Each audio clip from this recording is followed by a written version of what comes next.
நண்பர்களுக்கு வணக்கம். அடுத்து நம்ம பார்க்கக்கூடிய கதை லைலா மஜ்னுவின் காதல் கதை. கேஸ் இபன் அல் முலாவான்ற இளைஞன் லைலா அல் ஆமீரியான்ற பொண்ணோட ஆழ்ந்த காதல் வயப்படும் போது அவன் ஒரு சின்ன பையனாத்தான் இருந்தான். பள்ளியில அவளை முதல் நாள் பார்த்தபோதே தன்னோட காதலை நிச்சயப்படுத்திக்கிட்டான். சீக்கிரமே லைலா பற்றிய அழகிய காதல் கவிதைகளை அவன் எழுத தொடங்கிட்டான். தெரு முனையில நின்றுக்கிட்டு அவன் அந்த கவிதைகளை சத்தமா வாசிப்பான். ஆனா அதை கேட்கறதுக்கு அங்க யாருக்குமே ஆர்வம் இருக்காது. இப்படி கவிதைகள்ல பேரார்வத்தோட காதலையும் அன்பையும் பொழிகிறத பார்த்த மக்கள் அவனை மஜ்னூன்னு, அதாவது பைத்தியக்கார மனிதன்னு கூப்பிட ஆரம்பிச்சாங்க.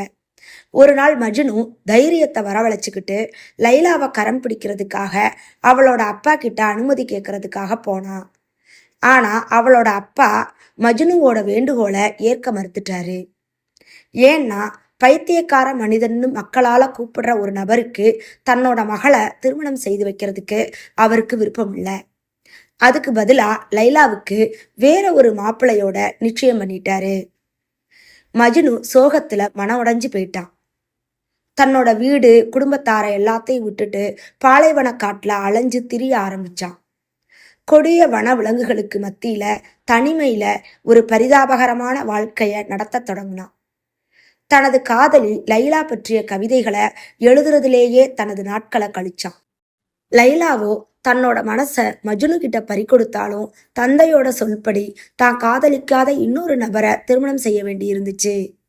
இருந்தாலும் தன்னோட கணவருக்கு உண்மையான ஒரு கற்புள்ள மனைவியாத்தான் இருந்தா. இந்த திருமண செய்தியை கேட்ட உடனே மஜ்னு இடிஞ்சு போயிட்டான். தனிமை சோகத்துல தன்னோட வாழ்க்கைய தொடர்ந்தான். நகரத்துல இருக்கிற தன்னோட அப்பா அம்மா இருக்கிற வீட்டுக்கு திரும்பி வர மறுத்துட்டான். மஜ்னுவோட அப்பா அம்மாவால அவனோட பிரிவை தாங்கிக்க முடியல.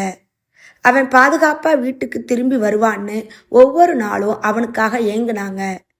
என்னைக்காவது ஒரு நாள் பாலைவனத்தை விட்டு தங்களோட பையன் திரும்பி வருவான்னு எதிர்பார்த்து காத்திருந்தாங்க. ஆனா மஜ்னுவோ அந்த பாலைவன காட்டிலேயே தனியா திரிஞ்சு அலைஞ்சு யார் கூடயும் பேசாம கவிதைகளை எழுதிக்கிட்டே இருந்தான். மஜ்னு தனது முழு நேரத்தையும் தனிமையிலேயே செலவழிச்சான். அவனை சுத்தி பாலைவன காட்டுல இருக்கிற விலங்குகள் இரவு நேரங்கள்ல அவனுக்கு பாதுகாப்பு கொடுத்துச்சு. அந்த வழியா நகரத்தை நோக்கி வரக்கூடிய பயணிகள் பல பேர் அவனை பார்த்தாங்க. மஜ்னு தனியா நின்றுக்கிட்டு கவிதைகளை வாசிக்கிறதையும் ஒரு குச்சியை வச்சு மணல்ல கவிதைகளை எழுதிக்கிட்டு இருக்கிறதையும் அவங்க பார்த்துட்டு காதலால மனம் உடைஞ்சு போய் பித்து பிடிச்சவனா அவன் மாறிட்டான்னு அவங்களுக்குள்ள பேசிக்கிறாங்க. பல வருஷங்களுக்கு அப்புறமா மஜ்னுவோட அப்பாவும் அம்மாவும் இறந்து போறாங்க.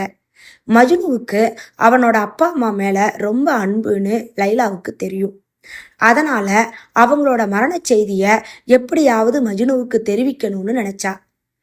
மஜ்னுவை பாலைவனத்துல பார்த்ததா சொன்ன ஒரு முதியவரை கண்டுபிடிச்சு லைலா அவர்கிட்ட ரொம்ப கெஞ்சிரா. எப்படியாவது மஜ்னு கிட்ட அவனோட பெற்றோரோட மரண செய்திய சொல்லிருங்கன்னு கெஞ்சிரா. அந்த முதியவரும் தான் அடுத்த முறை பயணம் செய்யும் போது மஜ்னு கிட்ட கண்டிப்பா நான் சொல்லிடுறேன்னு உறுதி கொடுக்குறாரு. ஒரு நாள் அந்த முதியவர் மஜ்னுவை பாலைவனத்துல கண்டுபிடிச்சிடுறாரு.